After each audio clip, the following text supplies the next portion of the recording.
Salut à tous, on se retrouve aujourd'hui, on est le lendemain des Interclubs, la compétition que tous les athlètes de France attendent. Toute l'année, on se prépare pour cette compétition, c'est un peu la grande fête du club. Avec Stéphane, on va vous parler un petit peu de ce qui s'est passé à Franconville pour la finale Elite 1. On va aussi vous parler des grosses performances qu'il y a eu un peu partout en France ce week-end. Installez-vous bien, vous êtes dans la chambre d'appel. On your marks. Set. Allez, on vous parle d'une compète pas comme les autres, c'est les interclubs. C'est un peu l'événement de l'année, Alex vient de nous le dire en introduction. Chaque point va compter. On va cumuler 74 perfs à la table hongroise, 17 épreuves féminines, 18 épreuves masculines. Alors pourquoi il y a une épreuve en plus chez les hommes? C'est parce qu'il y a le 3000 mètres steeple, ce qui n'est pas chez les femmes, et il y a 4 relais aussi. Les interclubs, c'est dingue. On va tout vous récapituler et on va penser surtout collectif. Ce qu'il faut savoir, c'est que les interclubs, ça existe depuis 1941 sous un format qui était vraiment différent, avec des relais 6 fois 200, vraiment différent. Et après, en 1960, ils ont créé un nouveau format, la Fédé, dans une époque assez sombre de l'histoire. Et pourtant, franchement, ça a créé quelque chose, une cohésion, une émulation pour les clubs. En 2006, un nouveau format également, car c'est devenu mixte. Et depuis 2006, le CA Montreuil, toujours à l'une des 2 premières places, jusqu'à cette année, on va le voir. Ouais, c'est le CA Montreuil, l'Entente Franconville, le Sésame Val d'Oise, c'est les deux ogres depuis 2006. Hein, ils se partagent les victoires. C'est vraiment les deux mastodontes de l'athlétisme collectif de français. Donc tu l'as dit, on était ce week-end là au stade Jean Roland à Franconville pour cette finale élite qui regroupait les 8 meilleurs clubs de l'athlétisme français. Donc pour les citer brièvement, il y avait Franconville, Bordeaux Athlé, Cergy-Pontoise, Montreuil, Stade Sottevillers, Haute-Bretagne Athlé, Talence et l'Athletic Club 92. 4 clubs parisiens, on l'a vu, donc Athletic Club 92, Montreuil, Cergy-Pontoise et Franconville, et des autres clubs qui viennent d'un peu partout dans toute la France, Bordeaux, Sotteville, donc c'est Rouen, Haute-Bretagne du côté de Rennes, et Talence, Bordeaux également. Donc il y a 2 clubs de Bordeaux, 4 clubs de Paris. On voit qu'il y a quand même des villes en France où l'athlétisme est très très fort et l'athlétisme est roi. Et le club qui a gagné ce championnat de France, c'est Franconville cette année avec 68 568 points. C'est une très belle perf, hein, 68 000 points. L'année dernière, ça s'était gagné par Montreuil en 67 500. Donc voilà, là ils font 1000 points de plus que l'année dernière. Les conditions climatiques étaient parfaites à Franconville ce week-end et partout en France d'ailleurs. C'était vraiment des belles compétitions partout. Et la grosse surprise cette année, c'est le Bordeaux Athlétisme qui fait son premier podium. C'est la première fois de l'histoire du club qui sont sur le podium. Le directeur sportif Laurent Morichi doit être vraiment super content. On sait que c'était un objectif pour lui. Moi, je les suis un petit peu sur les réseaux Bordeaux Athlé. Ils ont une belle communauté. Et ça fait vraiment des années qu'ils tournent autour du pot. Ils restaient sur 2 quatrièmes places. Et donc là, enfin, ils sont sur le podium. Et même mieux que ça, ils sont deuxièmes. Et le troisième de cette compétition, c'est Cergy-Pontoise, 65 139 points. Donc un beau total également qui confirme, hein, ça fait 3 ans qu'ils sont en élite 1 Cergy-Pontoise et ils ont déjà fait une troisième place la première année où ils étaient là. L'année dernière, ils avaient fait deuxième à domicile et là, cette année, ils font troisième. Donc c'est un club qui s'inscrit pour le futur à mon avis. Ouais, 3 gros clubs, Franconville, Bordeaux et Cergy-Pontoise, mais quand même le grand absent, on l'a dit, c'est CA Montreuil, grand absent du podium et même des 2 premières places, parce que depuis 2006, ce n'était pas arrivé. Donc depuis ce nouveau format en 2006 où tout devient mixte, tout simplement les classements, Montreuil toujours premier, deuxième, et là ils finissent quatrième avec 64 870 points. On va débattre un peu là-dessus, juste pour vous rappeler un peu le règlement des interclubs. C'est un peu comme au football, il y a la Ligue 1 avec nous l'élite 1 et l'élite B, avec le haut du classement et le bas du classement, et après il y a la Ligue 2 comme au football avec les poules, 3 poules de N1A. C'est un peu les chaises musicales, il y en a qui montent, il y en a qui descendent, et cette année malheureusement c'est Talence et Athletic Club 92 qui vont descendre en élite B. Ils sont quand même en élite, mais ils sont en élite B, donc ils descendent un tout petit peu de division, alors que c'est l'Entente Savoie Athlé qui ont fait un très très gros cumul de points, 66 361 points, c'est leur record, et Clermont Athlé 63 151 points, qui vont monter en élite 1 et qui vont retrouver En Élite A, Haute-Bretagne, Stade Sotteville, Montreuil, Cergy-Pontoise, Bordeaux et Franconville. Franchement, ça a été une compétition magnifique à Franconville. On a eu des super perfs, mais franchement, je le redis, Montreuil, grand absent. Très bizarre, Alex, tu vas nous dire un peu ce que toi t'en penses. On sait que ils ont énormément de licenciés en équipe de France. Qu'est-ce qui s'est passé cette année? Il faut se poser la question quand même. Ouais, Montreuil, c'est un club qui a une politique de, de recrutement, qui recrute beaucoup d'internationaux français, qui forment un petit peu aussi, qui ont des athlètes chez les jeunes qui font des compétitions internationales. Ils ont voilà un petit vivier de formation, mais un gros vivier d'athlètes internationaux. Ils ont une masse financière assez intéressante. Ils peuvent payer leurs athlètes, leur donner pas mal d'argent, ce qui les fait rester au club, ce qui les fait participer aux interclubs. Donc voilà, Montreuil, c'était ce club-là qui avait ce format de fonctionnement. Un peu aussi la même chose pour Franconville et Bordeaux Athlé, je pense qu'ils sont un petit peu dans la même optique. Hein. Ils payent pas mal d'athlètes, même Bordeaux Athlé, ils vont payer des athlètes étrangers. On a vu le lanceur de marteau Kokane qui a fait plus de 80 mètres déjà, une lanceuse de disque à plus de 65 mètres également, qui sont licenciés à Bordeaux Athlé. On va en reparler peut-être un peu plus tard de ces étrangers qui viennent faire les interclubs en France. Est-ce que c'est une bonne chose ou est-ce que c'est une mauvaise chose? Mais pour revenir un petit peu sur Montreuil, ben voilà, je pense que leur façon de faire, c'est un petit peu étiolé. Ils sont sur une génération un petit peu vieillissante. Hein. C'était le directeur sportif du club qui le disait. Ils sont un petit peu sur du renouveau en ce moment, donc on va voir ce que ça peut donner pour la suite. Mais là, ils ont eu un bon coup d'arrêt, mais il faut quand même relativiser parce qu'ils ont fait 2-0, c'est-à-dire qu'il y a eu deux athlètes qui n'ont pas marqué de points. Alors ça leur a fait perdre à peu près, on va dire 1500, 1800 points peut-être, ce qui les aurait classés sur le podium, mais en aucun cas deuxième. Donc quoi qu'il arrive, ils auraient été au mieux à la troisième place. Donc ça aurait été déjà pour eux un échec, parce que tu l'as dit Stéphane, depuis 2006, ils sont soit premiers, soit deuxième. Donc voilà, on est sur une génération qui se termine, je pense, pour Montreuil, et l'émergence de nouveaux clubs comme Cergy-Pontoise, hein, qui s'installe dans l'élite depuis 3 ans sur le podium. Et tu l'as dit Stéphane aussi, le club de l'Entente Savoie Athlée, qui est la fusion entre Aix-les-Bains et Annecy Haute-Savoie, qui a fait un total de 66 361 points, qui l'aurait positionné sur le podium cette année. Donc à suivre l'année prochaine. Non, Entente Savoie Athlée très très fort, franchement, 66 000 points, c'est du costaud. À voir comment ils vont réussir à garder leur athlète, ça j'en doute pas un instant, mais voir comment ils vont aussi rebondir un peu de cette grande réussite. On sait que c'est pas facile aussi d'affronter des plus gros concurrents en Elite A. Il y en a pas mal de clubs qui sont cassés un peu les dents en passant de Elite B à Elite A. En tout cas, il faut qu'ils continuent à former. On parle de clubs formateurs. Et Haute-Bretagne Athlée, on est obligé de parler d'eux. Il faut souligner, c'est le club formateur, peut-être le plus grand club formateur de France. En tout cas, ils se définissent comme ça. Et si on compare Haute-Bretagne avec Montreuil sur la formation, on se rend compte que Haute-Bretagne Athlée, c'est 2091 licenciés au club.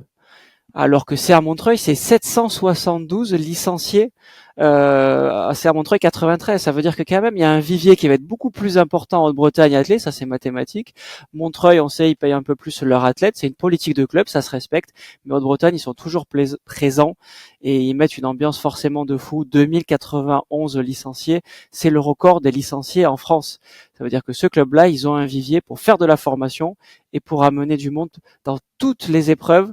Et pour moi, ça représente vraiment l'équilibre entre un club qui s'est formé et un club de très haut niveau. On a vu Lena Candisono qui a couru un 400 mètres, Aga Guimau, Clara Lieberman, ils ont des grands noms. Haute-Bretagne Athlée, ils ont le bon équilibre d'après moi.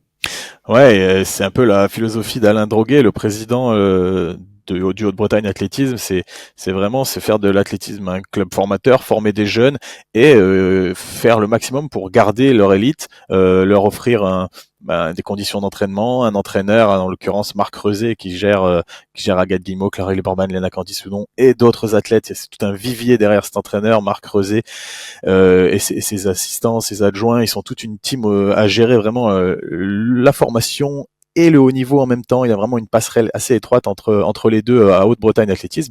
Et force est de constater que ça marche bien. À mon avis, leur budget haut niveau, il est beaucoup moins important que le CA Montreuil ou que Franconville ou que Bordeaux Athlé. Ils dépensent pas des sommes astronomiques pour payer des athlètes qui seront souvent des mercenaires ou qui seront là juste pour l'argent. Là, c'est une vraie famille, ça se voit. Et moi, franchement, c'est un peu mon mon club goal, comme on pourrait dire. C'est le club dans lequel j'aimerais être, parce que c'est vraiment ça fait rêver, en tout cas vu de l'extérieur. On ne sait pas ce qui se passe à l'intérieur, certainement des histoires comme dans tous les clubs de France, mais c'est vrai que c'est une belle philosophie, en tout cas moi je trouve, et il y a d'autres clubs aussi qui s'inspirent un petit peu de ça, et c'est le cas un petit peu aussi de Cergy-Pontoise, hein. C'est un club formateur, ils ont beaucoup d'athlètes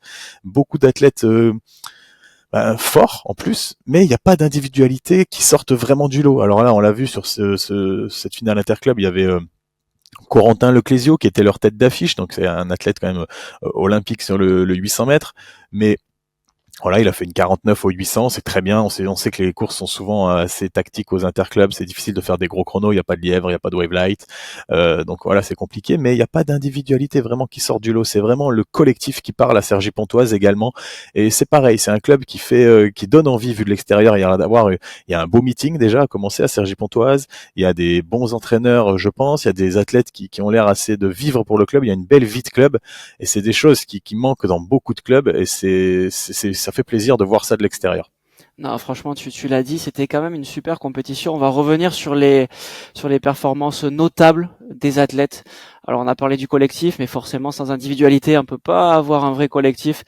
Et à la table hongroise, on en parle souvent dans les podcasts, 1181 points pour Erwan Sina, qui est à 1 centième de son record sur 110 mètres haies. Du club de Athlé 91, 110 mètres haies, 13 secondes 38, c'est la meilleure perf hier sur tous les interclubs réunis.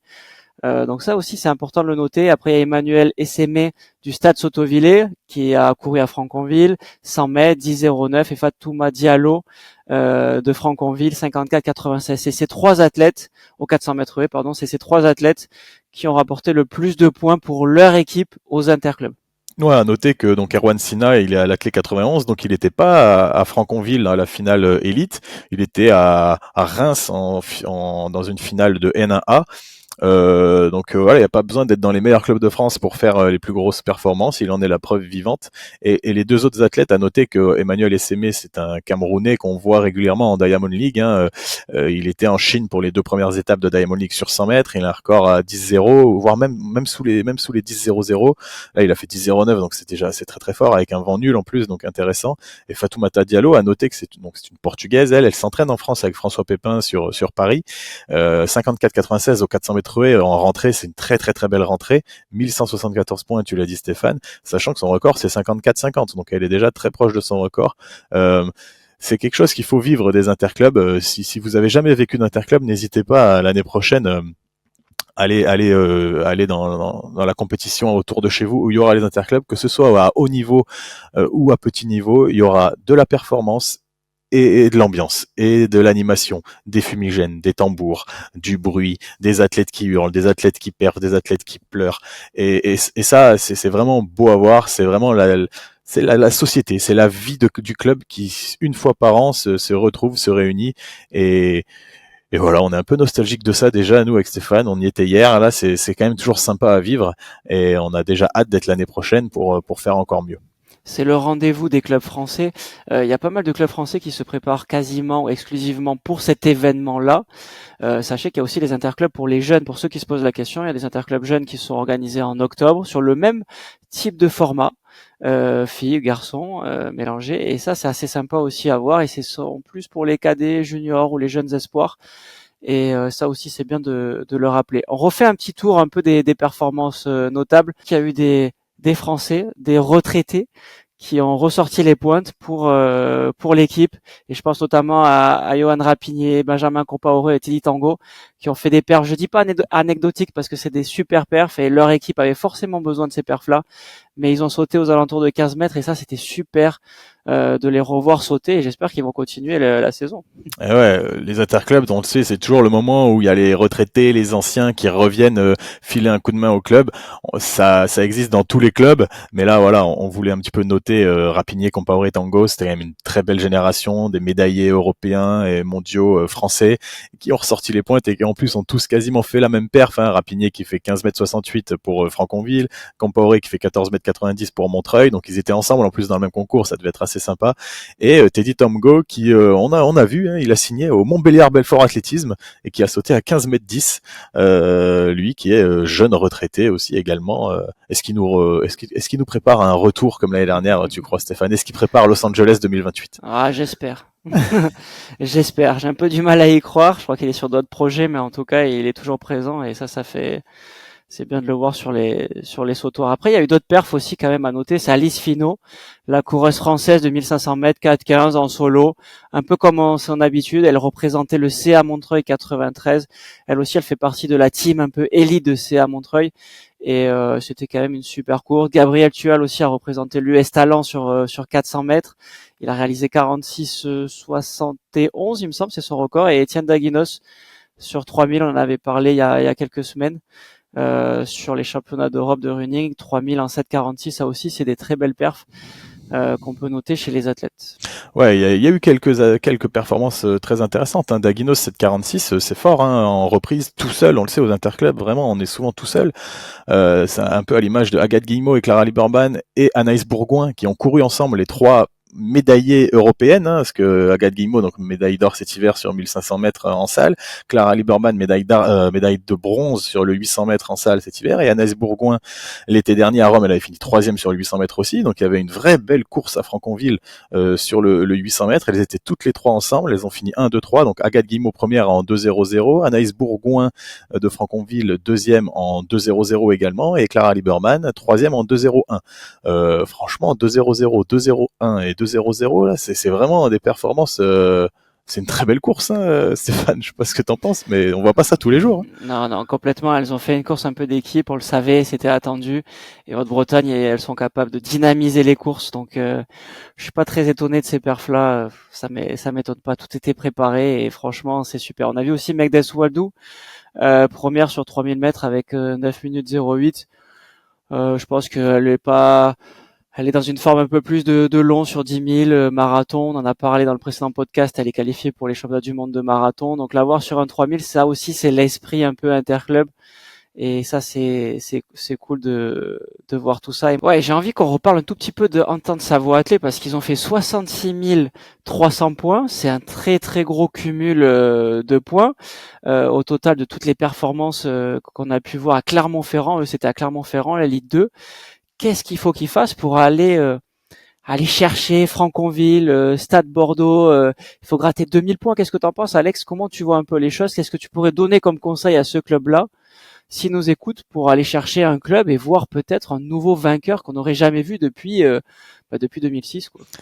Alors moi, mon petit conseil, en toute humilité, c'est avant de vouloir chercher la gagne, il va falloir déjà un petit peu temporiser et assurer le maintien et la pérennité du club, voir un petit peu aussi garder les athlètes, vraiment construire quelque chose sur le long terme, pas vouloir brûler les étapes et être champion de France l'année prochaine. S'ils sont champions de France l'année prochaine, tant mieux, et j'aurais dû fermer ma bouche aujourd'hui, mais franchement, dans un premier temps, pour moi, il faut stabiliser tout ça, parce que déjà rien qu'en stabilisant, c'est-à-dire que si l'année prochaine ils refont autour de 66 000, même sans faire mieux, ils font 65 000, 66 000, ils vont jouer pour le podium élite. Donc on sait que c'est quand même ça sera quelque chose de, pour eux, ça sera leur objectif. Après, ça va se construire sur petit à petit à l'avenir. Là, on voit, ils ont fusionné deux gros clubs, un très gros club, le Aix-les-Bains, et un club plus moyen, on va dire Annecy Haute-Savoie, et ça fait un mastodonte. Et moi, il y a un débat que j'ai envie de lancer aussi sur ce genre de choses. C'est, Stéphane, il y a des clubs, si jamais ils fusionnent, mais ils vont venir tuer le game, c'est sûr et certain. On voit par exemple, bon, c'est compliqué parce que c'est en région parisienne, donc ça peut pas forcément fusionner un club comme Franconville et Montreuil. C'est pas du tout au même endroit, c'est beaucoup trop vaste Paris pour pouvoir fusionner. Ça me paraît impossible. Par contre, on l'a dit tout à l'heure, en élite 1, on a Bordeaux Athlée et Talence. Talence et Bordeaux, c'est deux clubs qui sont l'un à côté de l'autre. Et Talence, c'est à côté de Bordeaux. Si ces deux clubs-là, un jour, ils décident de fusionner, ils vont venir défoncer tout le monde, c'est une certitude. Il y a d'autres clubs un petit peu comme ça. Par exemple, nous, dans notre région, Stéphane, en Occitanie, il y a Toulouse. Toulouse, ils ont 3 clubs d'assez haut niveau quand même. Ils ont plus que deux, non, deux maintenant. Donc il y a le SATUC et le nouveau club, le Grand Toulouse Athlétisme. Si ces deux clubs fusionnent, ils ont fait 56 000 et 55 000 points, donc on est loin de l'élite A, mais si ces deux clubs s'ils fusionnent, bim, ça devient le meilleur club de l'Occitanie. Ils vont faire des perfs à 63, 65 000 points. Donc pourquoi ces clubs ne fusionnent pas? Est-ce qu'il y a des enjeux politiques? Est-ce qu'il y a des rivalités vraiment? Je sais pas, mais tant mieux, parce que pour l'instant, ça permet à plusieurs clubs de s'épanouir et d'avoir des politiques différentes. Mais si un jour ils décident de fusionner, en tout cas Bordeaux Athlé et Talence, ça va ravager tout le monde. Bordeaux Athlé et Talence, tu l'as dit, ça ferait 3400 licenciés. Environ, donc déjà le plus grand club en termes de licenciés, le plus gros vivier en tout cas de jeunes, ça c'est une évidence. Et puis on sait qu'ils ont des pôles de formation qui sont assez importants à Talence. Bordeaux, ils ont déjà recruté beaucoup de licenciés, que ce soit étrangers ou des licenciés français en équipe de France, ça ferait très certainement la meilleure équipe possible. Moi, j'espère ne pas voir ça, et j'espère que chaque club qui a son identité et son entité propre va pouvoir garder un peu ça, continuer son chemin, parce que sinon, ça s'appellerait des interligues ou des intercomités. Mais à ce jeu-là, je suis d'accord que Bordeaux et Talence devraient être à mon avis les meilleurs. Et après, il y a quand même un absent, enfin je vais pas tirer une descente en enfer parce que c'est pas vraiment le cas, mais la SCO Sainte-Marguerite Marseille descend de Elite B à N1A, alors qu'il y a quelques années, on voyait en eux franchement la grande rivalité avec Franconville et les Montreuil. Qu'est-ce qui s'est passé? Est-ce que c'était aussi l'achat d'athlètes qui ont fait que et le manque de formation qui ont fait que ils en sont là? C'est très compliqué. Ils ont fait 60 540 points, SCO Sainte-Marguerite. Ouais, SCO Sainte-Marguerite, en 2019, ils sont troisième de la finale Elite A. Donc on les voyait monter depuis plusieurs années. Ils étaient partis de très bas, et ils montaient. Et ils sont arrivés là, ils ont déboulé en Elite A. On se disait, bon, bah eux, ils vont gagner dans 2-3 ans. Et ça s'est un petit peu tassé. Ils ont changé de politique parce qu'eux aussi, ils ont eu cette politique à une période de recrutement. On paye les athlètes un peu cher et on fait venir du monde à droite à gauche et on a une équipe d'Avengers, de Warriors. Et sauf que ça s'est un petit peu essoufflé et ils sont revenus à quelque chose de plus sain, je pense, économiquement, plus sur la formation. Et on se rend compte que c'est compliqué. En revanche, il y a un autre club, moi, qui me surprend, Stéphane, c'est le Lille Métropole Athlétisme. L'année dernière et pendant plusieurs années, ils étaient encore en Élite A et ils luttaient aussi pour le podium. Hein. Ils étaient encore podium en 2022. Ils étaient troisième derrière entre Fonconville et CA Montreuil. Et Lille Métropole, l'année dernière, ils étaient descendus en Élite B, et là, ils descendent encore en N1A. Donc là, moi, c'est plus un club comme ça qui me fait un peu peur, qui descend, qui peut toucher le fond, parce que ils ont beaucoup d'athlètes de très haut niveau, ils les payent.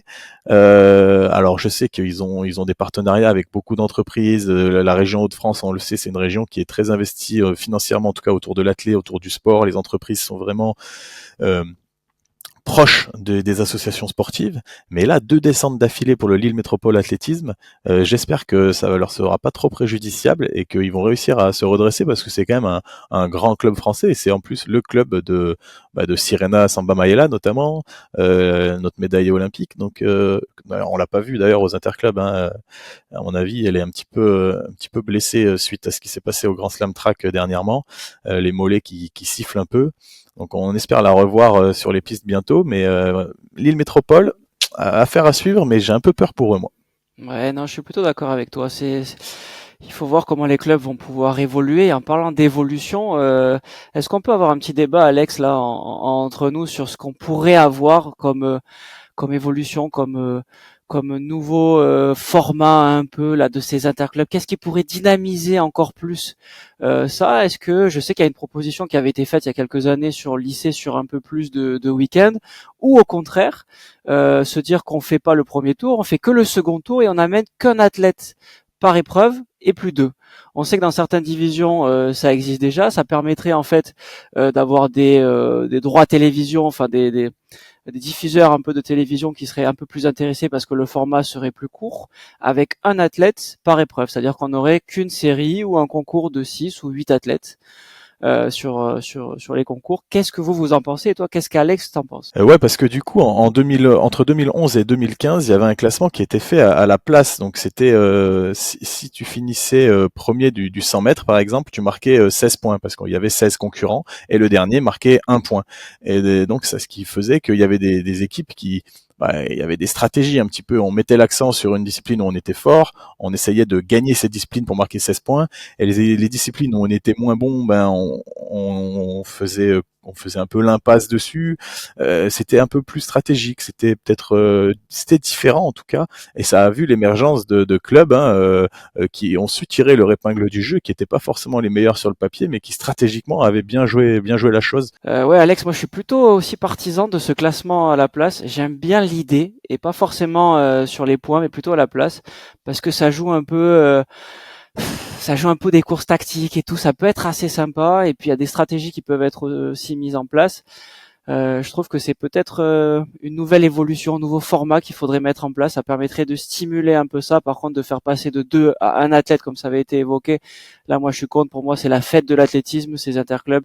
Il faut garder cette fête-là. C'est de l'émulation. C'est aussi l'image, la vitrine d'un club. Et quand on voit tous les jeunes danser ou les moins jeunes avec les juges, les entraîneurs, etc., je trouve ça assez sympa. Il faut qu'on garde ça. Et si on enlève un athlète par épreuve, franchement, on divise tout par deux. Je trouve un peu dommage. En tout cas, vous allez nous dire aussi ce que vous en pensez. Ça, c'est important. Et on invite les athlètes, les entraîneurs, les dirigeants à nous contacter et venir nous voir aussi, faire une visio, une vidéo, un podcast pour que vous puissiez nous dire comment ça se passe dans votre club, qu'est-ce que vous en pensez, qu'est-ce que vous mettez en place en termes de formation chez les jeunes, chez les moins jeunes, en termes même de dirigeants, en termes de recrutement, et qu'on puisse échanger là-dessus.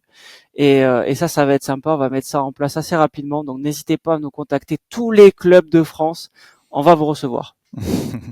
Ouais, en attendant, on se donne rendez-vous pour d'autres compétitions qui vont arriver. Vous le savez, on est en plein cœur de la saison athlétisme. Il y a plein de compétitions qui arrivent et nous, dans la chambre d'appel, on va essayer de vous tenir au courant de tout ce qui se passe, en tout cas en France, à l'étranger, à haut niveau, même à moins haut niveau des fois. On reste connectés tous ensemble sur l'actualité de l'athlétisme. À très bientôt, les amis. À bientôt.